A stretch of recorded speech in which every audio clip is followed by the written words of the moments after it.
Toyota has spent decades convincing America that if you want an SUV to last forever, you buy Japanese. And they earned that reputation. But today that reputation comes with a price.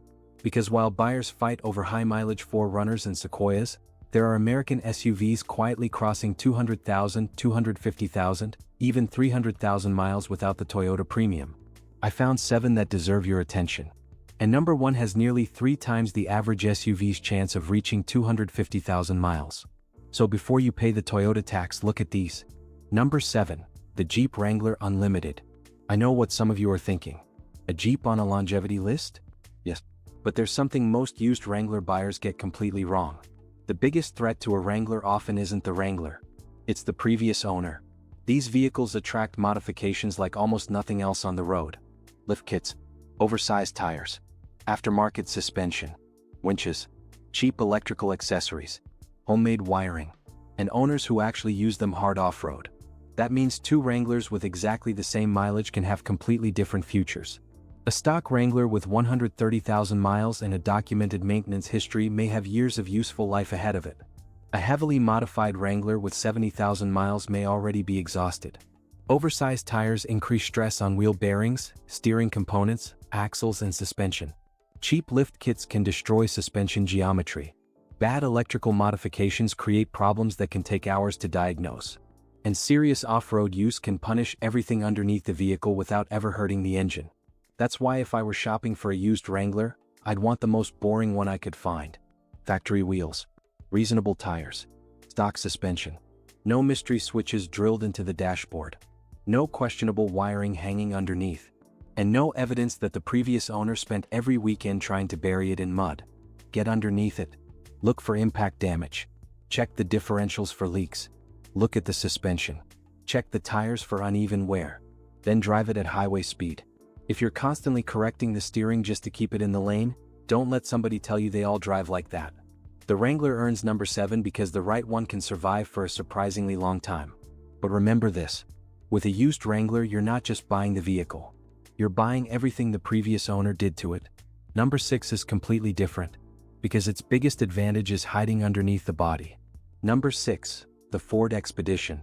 The Expedition has spent most of its life standing between 2 giants. The F-150 gets all the attention.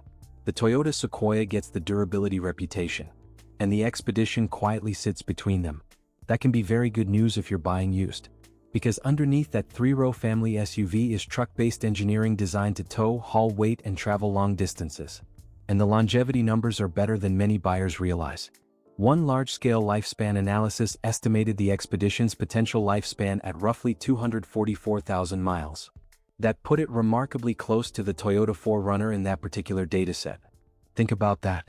A Ford Expedition playing in the same 250,000-mile territory people automatically associate with Toyota. But there's a catch. You have to buy the right Expedition. Generation matters. Engine matters. And maintenance history matters enormously, especially on turbocharged versions. Turbochargers themselves aren't the problem. Neglect is. Turbos create heat, and heat makes oil quality and oil change intervals more important. So forget the seller telling you the vehicle has mostly highway miles. Every high-mileage SUV in America suddenly becomes a highway vehicle the moment somebody lists it for sale. I want evidence, service records, oil change history, receipts, and I want to hear the engine start completely cold. Then I want to drive it until everything is hot, especially the transmission. A transmission can behave perfectly during a 5-minute test drive and tell a completely different story 20 minutes later. Feel the shifts under light throttle, then moderate throttle. Let it downshift, take it to highway speed, then drive it in traffic. The Expedition earns number 6 because it gives you genuine truck capability and serious high-mileage potential without automatically charging you for Toyota's reputation. But neglected complexity gets expensive quickly. So buy the history, not the seller's story. Number 5 looks like it shouldn't belong anywhere near a list about smart used car purchases. And that's exactly why it's interesting. Number 5, the Cadillac Escalade ESV. Here's the strange thing about luxury vehicles. The first owner pays for prestige. The second owner absorbs depreciation. And sometimes the third owner gets the bargain. An Escalade ESV can start life with an enormous sticker price and years later sell for a fraction of it. But the Cadillac badge hides something important. Underneath the leather, chrome and luxury equipment is a vehicle closely related to GM's full-size truck family. That means familiar V8 engines, familiar drivetrain components, widely available parts, and mechanics across America who already understand the platform. That's the opportunity. But luxury equipment is also the trap. An older Escalade can have an engine capable of another 100,000 miles while the suspension, electronics, power accessories and convenience features slowly empty your wallet. So I would never shop for the Escalade with the most options. I'd shop for the Escalade with the best history. That's a huge difference. Give me an older, cleaner ESV with documented maintenance over a newer one loaded with equipment but no records. Every time. And pay close attention to the engine. GM V8s have produced enormous mileage, but certain generations and configurations have known valve train concerns associated with cylinder deactivation systems. So hear it cold. Listen for abnormal ticking. Watch for misfires. Check oil pressure when the engine is warm. Ask whether it consumes oil between changes. And don't let polished paint and clean leather distract you from what's happening underneath. Luxury depreciation can turn the Escalade ESV into a tremendous amount of vehicle for the money. But only if you remember one rule. Buy condition, not chrome. Number 4 gives you much of that same American truck DNA without the luxury car baggage. The GMC Yukon. The Yukon has one advantage almost nobody includes when talking about reliability. America knows how to fix it, and that matters. Because reliability isn't just about whether something eventually breaks. Every vehicle eventually needs repairs. The real question is what happens when it does. Can your local independent mechanic diagnose it? Are replacement parts readily available? Are multiple companies making those parts? Can you find used components? Have mechanics already seen the same failure hundreds of times? With a Yukon, the answer is often yes. GM has sold enormous numbers of related full-size trucks and SUVs.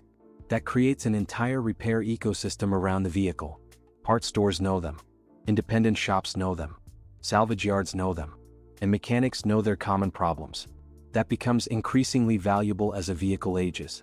And the longevity numbers back up the Yukon's reputation. In a major study estimating the probability of vehicles reaching 250,000 miles, the GMC Yukon scored 7.8%. The Toyota RAV4 in the same study scored 7.3%. Now, that does not mean GMC suddenly became more reliable than Toyota. It means something much more useful. This specific American SUV has demonstrated legitimate 250,000-mile potential. And you see the evidence on American roads every day. Old Yukons become family vehicles, tow vehicles, work vehicles, road trip vehicles. They idle. They haul. They carry people and equipment. They live real lives. And plenty of them keep going. The mistake is assuming low mileage automatically means better condition. Give me a Yukon with 140,000 documented miles and a careful owner, and I may prefer it to one with 75,000 miles, multiple owners and no service history. Mileage tells you how far a vehicle traveled. It doesn't tell you how it was treated.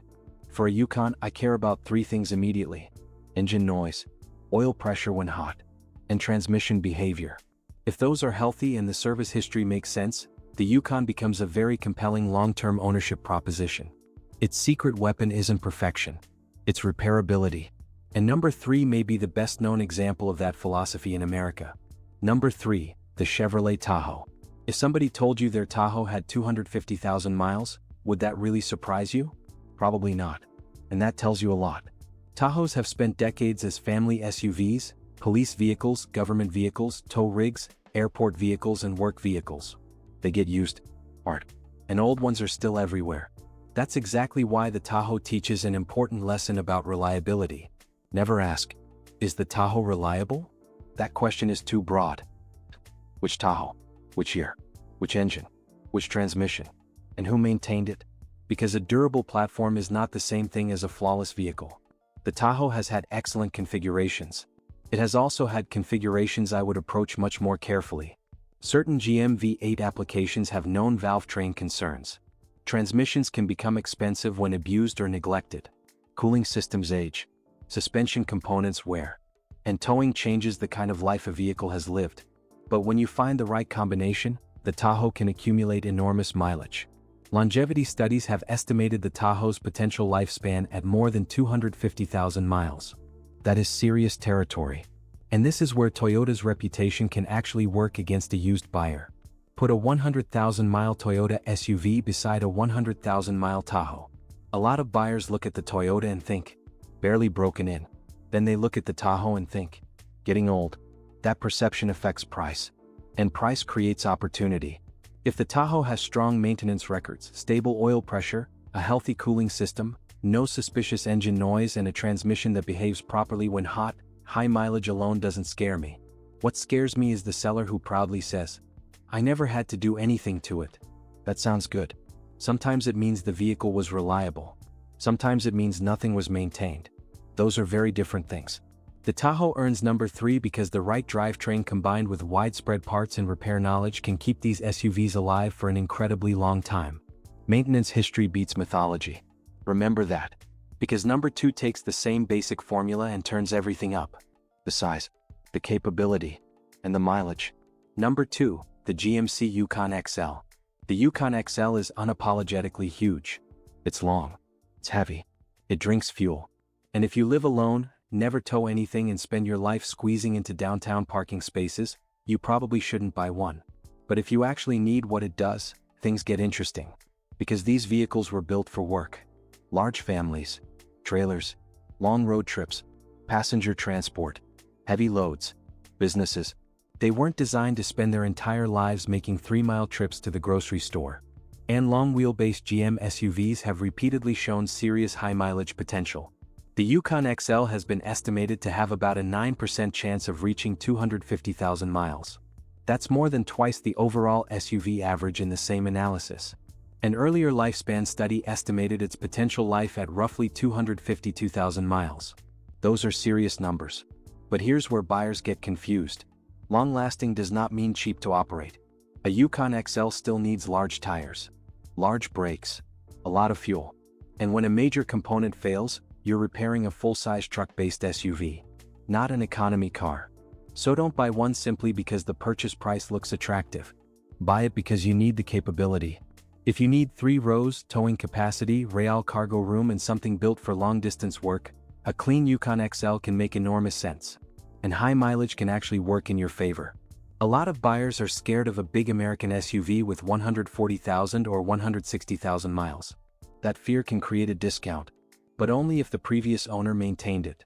And with a Yukon XL, there's one clue I always want to investigate. The hitch. These vehicles tow. That's fine. They were designed for it. But towing a small boat 10 weekends per year is very different from pulling heavy weight through mountains every week.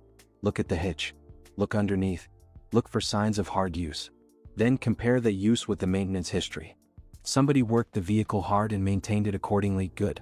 If they worked it hard and treated maintenance like a suggestion, walk away. The Yukon XL earns number 2 because it combines huge capability with legitimate 250,000-mile potential. But number 1 goes even further. And this is the SUV I built this entire list around. Number 1, the Chevrolet Suburban. The Suburban has been around longer than most arguments people have about reliability. And Chevrolet has kept the name alive for generations because the basic formula works.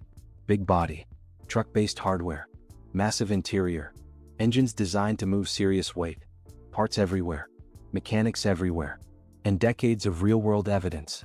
But here's the number that matters. The Chevrolet Suburban has been estimated to have an 11.8% chance of reaching 250,000 miles. The average SUV in the same study was 4.3%. That means the Suburban's estimated chance of reaching 250,000 miles was nearly 3 times the SUV average. And it ranked ahead of several Toyota SUVs people automatically associate with reliability. Read that again. An American Chevrolet SUV. Nearly 3 times the average SUV's chance of reaching 250,000 miles. Does it beat every Toyota? No. And anyone telling you that is selling you a story. The Toyota Sequoia has exceptional longevity numbers. So does the 4Runner. But that's precisely why the Suburban matters. It proves the point without exaggeration. Toyota does not own longevity. And there's another number worth knowing. In an earlier lifespan analysis, the Suburban's potential lifespan was estimated at roughly 265,000 miles. Among SUVs in that analysis, it sat behind only the Toyota Sequoia and Land Cruiser. That is not a disposable American SUV. That is a serious long-distance machine. And now the economics become interesting. Everybody knows Toyota lasts. The seller knows it. The dealership knows it. The buyer standing beside you knows it. So the reputation gets built into the price. That's the Toyota tax. Now look at an older Suburban. A lot of buyers see 130,000 miles on a big Chevrolet and immediately become nervous. They see fuel costs. They see age. They see an American badge. And they walk away. Sometimes they should. But sometimes their fear is exactly where the value is hiding. Because if that Suburban has a healthy drivetrain, strong maintenance records, and a sensible price, you may be buying a huge amount of remaining vehicle without paying the same reputation premium. But don't make the mistake of searching for the cheapest Suburban in your state after watching this. Longevity statistics describe a model population. They do not magically make a neglected individual vehicle good. I want records. I want a true cold start. I want to hear the engine. I want to drive the transmission until it's completely warm. And before serious money changes hands, I want an independent mechanic underneath it. Because the previous owner matters more than the logo on the grille. And there's one more reason the Suburban works so well as a long-term vehicle. Parts availability. These vehicles have existed in enormous numbers for decades. Factory parts, aftermarket parts, remanufactured components, used components, independent specialists, repair information. You have options. And options matter once a vehicle gets old. Because no SUV on this list is going to run forever without repairs. Not the Suburban, not the Yukon, and not the Toyota parked beside them. The real goal isn't finding a vehicle that never breaks.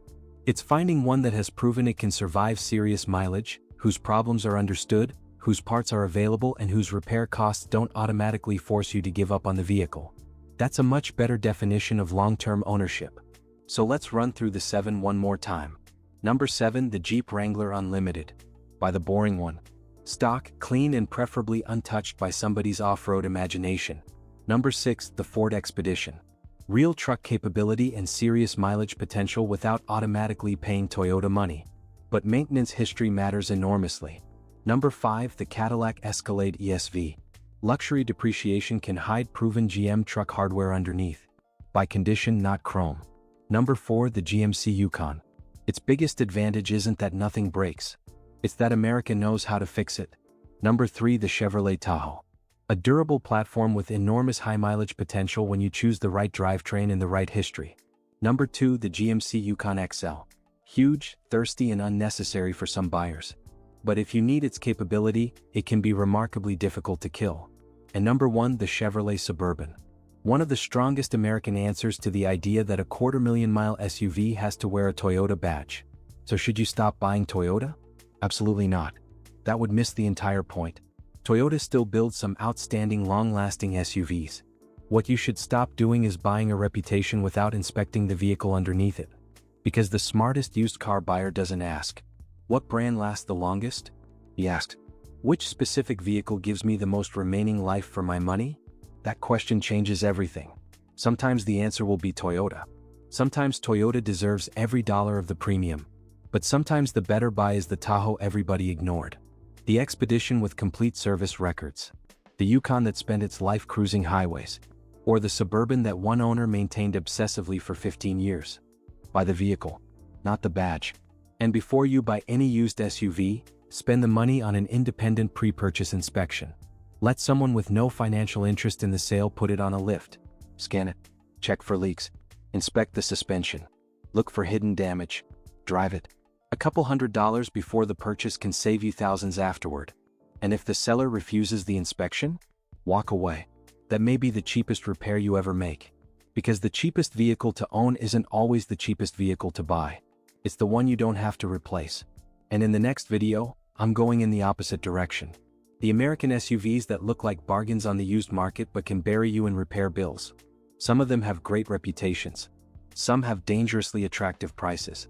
And there are a few I wouldn't buy even if the seller showed me perfect service records. Subscribe to Iron Motor Works if you want to know which ones before you sign the paperwork. I'll see you in the next one.